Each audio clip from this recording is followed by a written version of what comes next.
اب میں آپ کو ایک حدیث سنانے چلا ہوں جس میں ایک عجیب نقشہ سامنے آتا ہے کہ یہ مہدی جب ظاہر ہوں گے تو کس طور سے ظاہر ہوں گے، ان کے ظہور کی کیفیت کیا ہوگی، کیف یظہر۔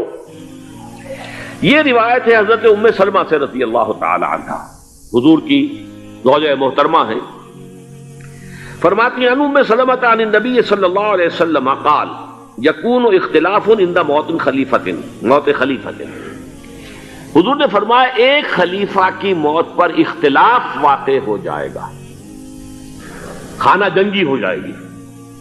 فَيَخْرُجُ رَجُلٌ مِّنْ أَهْلِ الْمَدِينَةِ هَارِبًا إِلَى مَكَّةَ، پھر مدینے کے لوگوں میں سے ایک شخص نکلے گا، بھاگے گا اور جا کر پناہ لے گا اور چھپ جائے گا مکے میں۔ فَيَأْتِيهِ نَاسٌ مِّنْ أَهْلِ مَكَّةِ، پھر اس کے پاس آئیں گے اہل مکہ، مکہ کے لوگ، فَيُخْرِجُونَهُ، اور اسے نکالیں گے، جہاں وہ چھپے ہوئے ہوں گے وہاں سے نکالیں گے۔ وَهُوَ كَارِهٌ، اور وہ بالکل اس کو پسند نہیں کر رہے ہوں گے، نہ وہ خواہش مند ہوں گے کہ ان کے ہاتھ پر بیعت کی جائے، نہ وہ یہ چاہیں گے کہ وہ میدان میں آئیں اور ان کو جو ہے اپنا لیڈر مانا جائے۔ وَهُوَ كَارِهٌ فَيُبَايِعُونَهُ بَيْنَ الرُّكْنِ وَالْمَقَامِ، لیکن لوگ جو ہے پھر اصرار کے ساتھ ان کے ہاتھ پر بیعت کریں گے رکن اور مقام کے درمیان۔ رکن وہ کونا ہے خانہ کعبہ کا جس میں حجر اسود لگا ہوا ہے، اور مقام ابراہیم جو ہے، ان دونوں کے مابین جو یہ علاقہ ہے یہاں پر وہ بیعت ہوگی۔ وَيُبْعَثُ إِلَيْهِ بَعْثٌ مِّنَ الشَّامِ، ان کے خلاف ایک لشکر بھیجا جائے گا شام سے۔ نہیں کہا جا سکتا کہ باسی حکومت اس وقت کی جو ہے اس کی طرف سے کوئی مسئلہ اس طرح کا اٹھ کھڑا ہو، اس لیے کہ ابھی تو بہرحال باسی حکومت وہاں ہے۔ فَيُخْسَفُ بِهِمْ بِالْبَيْضَاءِ بَيْنَ مَكَّةَ وَالْمَدِينَةِ، لیکن اللہ تعالیٰ اس لشکر کو مکے اور مدینے کے درمیان وادی بیضاء میں دھسا دے گا، زمین کے اندر پورے کے پورے لشکر کو۔ فَإِذَا رَأَى النَّاسُ ذَلِكَ، جب لوگ یہ دیکھیں گے کہ اتنی بڑی نشانی ظاہر ہو گئی، أَتَاهُ أَبْدَالُ الشَّامِ وَعَصَائِبٌ من العراق فَيُبَايِعُونَهُ، اب شام سے سارے کے سارے جو اولیاء اللہ ہیں وہ بھی آئیں گے، اور عراق سے جوق در جوق لوگ آئیں گے اور ان سے بیعت کریں گے۔ وَيَعْمَلُ فِي النَّاسِ بِسُنَّةِ نَبِيِّهِمْ، پھر وہ عمل کریں گے لوگوں کے مابین، حکومت کریں گے اپنے نبی کی سنت کے مطابق۔ وَيُلْقِي الْإِسْلَامُ بِجَرَانِهِ، اور اسلام اپنی گردن زمین پر ٹکا دے گا۔ وَالْأَرْضِ، فی الارض، زمین میں۔ فَيَلْبَسُ 7 سنین، پھر وہ 70 برس تک حکمران رہیں، 7 برس تک حکمران رہیں گے۔ ثم یتوفا، پھر ان کا انتقال ہوگا۔ ویصلی علیہ المسلمون، اور مسلمان ان پر نماز پڑھیں گے۔ یہ جو میں نے آپ کے سامنے نقشہ کھینچا ہے، اس سے اب میں ایک نتیجہ نکالتا ہوں، اسے بھی میرا گمان کہیے، اختلاف بھی کر سکتے ہیں آپ، اگر اس کو وزنی سمجھے تو قبول بھی کر سکتے ہیں۔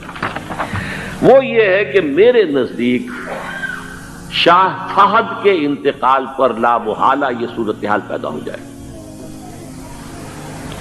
ولی عہد وہاں ہے عبداللہ بن عبد العزیز، امریکہ کو وہ پسند نہیں کرتے اور امریکہ انہیں پسند نہیں کرتا، یہ بالکل تش تش بام ہے۔ امریکہ نے لازماً جس طریقے سے اپنے پنجے گاڑے ہیں سعودی عرب کے اندر، اپنا فوجی اڈا بنایا ہے، تو آسانی کے ساتھ وہاں سے اپنے پنجے ہٹانے کے لیے تیار نہیں۔ ایک حدیث میں آتا ہے قرن الشیطان، نجد سے شیطان کا سینگ برآمد ہوگا، وہ شیطان کا سینگ ہے، جو میزائل وہاں پر لگے ہوئے ہوں گے اس وقت، در حقیقت وہ سارے کے سارے جو ہیں وہ شیطان کے سینگ ہیں۔ بہرحال کوشش وہ کرے گا کہ جیسے کہ اس نے جارڈن میں کیا، کتنے عرصے سے وہاں شاہ حسین کا چھوٹا بھائی حسن جو ہے وہ ولی عہد تھا، عین وقت کے اوپر آ کر، اور پتہ نہیں کیسی کیسی دوائیاں دے کر اسے لے کر آئے ہیں شاہ حسین کو، مرتے ہوئے کو تھوڑی دیر زندہ رکھنے کے لیے، اور وہ تبدیلی کروا کر جو ہے واپس لے گئے ہیں۔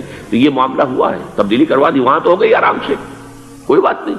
بحرین میں بھی غالباً ایسا ہی معاملہ ہوا ہے، واللہ عالم، مجھے یاد پڑتا ہے کہ وہ چاہتے ہیں کہ ہمارا پسند کا آدمی آئے۔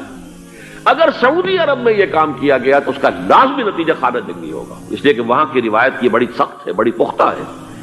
پھر یہ کہ وہاں جو ہے امیر عبداللہ جو ہے، جو وہاں پر اگرچہ سپہ سالار وہ نہیں ہے، کمانڈر ان چیف وہ نہیں ہے، کمانڈر ان چیف تو کوئی اور ہے، لیکن الحرس الوطنی جو ہے، نیشنل گارڈز، بہت بڑی فورس ہے وہ۔ اصل بیڈوین فورس جو ہے صحرا کے لوگوں کی عرب فورس، وہ در حقیقت الحرس الوطنی ہے، نیشنل گارڈ ہے، اور اس کا کمانڈر ان چیف یہ ہے امیر عبداللہ. تو لازماً یہ شکل جو ہے پوری ہو کر رہے گی. جیسے ہی یہ معاملہ ہوا شاہ فہد کے انتقال کا تو یہ اختلاف ہوگا، خانہ جنگی ہوگی. پھر کوئی اللہ کا بندہ جو ہوگا، میرے نزدیک، میں آج سے کوئی 6-7 سال پہلے سالانہ اجتماع تھا تنظیم اسلامی کا راول پنڈی میں، میں نے اس وقت وہاں کہا تھا، اس سے ذرا اخبارات میں بھی کچھ وہ کنٹروورسی آئی تھی کہ میرے نزدیک امام مہدی پیدا ہو چکے ہیں، ان کے ظہور کا وقت قریب ہے. اور اس کی تھوڑی سی بعد میں مجھے معلوم ہوا کہ جین ڈکسن غالباً نام ہے امریکن اس کا، جس نے یہ پیشن کوئی خبر دی تھی کہ 1962 میں عالم عرب میں ایک بچہ پیدا ہوا ہے کہ جو وہاں کا نقشہ بدل کر رکھ دے گا. یہ جین ڈکسن کی غالباً پیشن گوئی ہے. بہرحال مجھے اس کی پیشن گوئی سے کوئی دلچسپی نہیں ہے، میں تو جو احوال دیکھ رہا ہوں، یعنی اسرائیل کا قائم ہو جانا اور اس کے بعد اب یروشلم کا مسلمانوں کے ہاتھوں سے نکل جانا، اور اب گویا کہ وہ الملحمۃ العظمیٰ جو ہے تلی کھڑی ہے، کسی بھی وقت جو ہے یہ جو ہے وہ لاوا پھٹ سکتا ہے، آتش فشاں پھٹ سکتا ہے. تو یہ تمام حالات ایسے ہیں کہ جن کی وجہ سے میں سمجھتا ہوں کہ ایک تو جو قرآن مجید کے اشارات میں نے آپ کو بتائے، 14 صدیاں 14 دن میں چاند کا پورا ہونا، والقمر اذا اتسق، 14 دن میں 14ویں کا چاند. اسی طرح اب یہ 14 صدیوں کے بعد یہ صدی جو 15ویں صدی ہے، یہ در حقیقت ظہور امام مہدی کی صدی ہے. لیکن یہ کہ امام مہدی کی حکومت قائم کرنے کے لیے کون لوگ آئیں گے؟ عرب جو ہیں وہ اندر سے کھوکھلے ہو چکے ہیں. عیاشی نے، دولت نے، پیسے نے، دولت، پیسہ، عیاشی، اس کی وجہ سے کھوکھلے ہو چکے ہیں. یہاں میں آپ کو 2 حدیثیں سنانا چاہتا ہوں.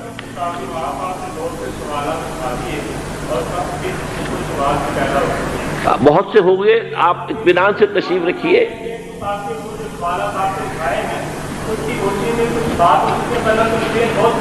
بہت ہوگی، بات ہوگی، آپ اس طرح صبر سے سن لیجئے. میں اب تقریباً اپنی گفتگو کے اختتام تک پہنچ رہا ہوں. سنن ابن ماجہ کی روایت ہے حضرت ابو ہریرہ سے رضی اللہ تعالی عنہ، قال قال رسول اللہ صلی اللہ علیہ وسلم اذا وقعت الملاحم بعث اللہ بعثا من الموالی هم اکرم العرب فرسا واجودہ سلاحا یوید اللہ بہم الدین. رواہ ابن ماجہ عن ابی ہریرہ رضی اللہ تعالی عنہ. جب ملاحم کا دور شروع ہوگا تو اللہ تعالیٰ اٹھائے گا ایک لشکر یا لشکروں پر لشکر موالی میں سے. موالی کون ہے؟ عربوں نے جب فتح کیا تھا اس پورے علاقے کو خلافت راشدہ کے دوران، اور پھر وہ لوگ جو ہے، ایک رائے تو یہ تھی کہ انہیں غلام بنایا جائے سارے آبادیوں کو، لیکن یہ کہ حضرت عمر کا اجتہاد تھا، اس کے مطابق جو غلام نہیں بنایا گیا تو وہ موالی کی حیثیت رکھتے ہیں.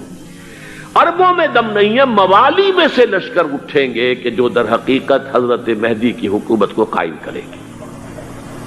دوسری حدیث سنیے عن عبداللہ بن الحارث رضی اللہ تعالی عنہ، اور یہ ابن ماجہ کی روایت ہے. قال قال رسول اللہ صلی اللہ علیہ وسلم یخرج الناس من المشرق فیوطئون للمہدی یعنی سلطانہ. لشکر نکلیں گے، لوگ آئیں گے مشرق سے، اور وہ حضرت مہدی کی حکومت کو جمائیں گے اور قائم کریں گے. اب ذرا نوٹ کیجئے کہ جزیرہ نما عرب کے مشرق میں کون سے ملک ہیں؟ 3: ایران، افغانستان، پاکستان. یہ 3 سالڈ مسلم ممالک، مسلم آبادی اکثریت. ویسے تو یہ کہ آگے ہندوستان میں 20 کروڑ مسلمان ہیں، لیکن وہ 20 کروڑ جو ہے وہ تو 80 کروڑ کے اندر تحلیل ہو جاتے ہیں غیر مسلموں میں. لیکن یہاں جو معاملہ ہے یہ غالب اکثریت کے. ان میں سے ایران کا معاملہ جہاں تک ہے، نمبر 1 یہ کہ وہ شیعہ عقائد کے حصار میں بند ہے، اس سے ادھر ادھر ہونا اس کے لیے ممکن نہیں. حدیث میں یہ بھی آتا کہ اصفہان سے 70,000 یہودی دجال کا ساتھ دیں گے. لیکن بہرحال خراسان ایک صوبہ ہے افغانستان کا اس وقت بھی شمال مشرقی کونے میں، مجھے امید ہے وہاں سے خیر کی، کیونکہ خراسان کا لفظ وہاں پہ شامل ہے. اور حضور کی حدیث میں بعد میں آپ کو سناؤں گا کہ خراسان سے فوجیں چلیں گی جو یروشلم کو دوبارہ حاصل کریں گی، فتح کریں گی. جیسے پہلے یروشلم کھویا عربوں نے تھا، دوبارہ حاصل کیا تھا کرد نے، کرد خون صلاح الدین ایوبی رحمت اللہ علیہ. ایسے اب پھر عربوں نے کھویا ہے، لیکن لینے والے خراسان سے لشکر آئیں گے. یخرج من خراسان رایات سود لا يردها شیء حتی تنصب بإیلیا. خراسان کے علاقے سے کالے علم لے کر لشکر چلیں گے جن کے رخ کو کوئی موڑ نہیں سکے گا جب تک کہ وہ جا کر یروشلم میں نصب نہ ہو جائے.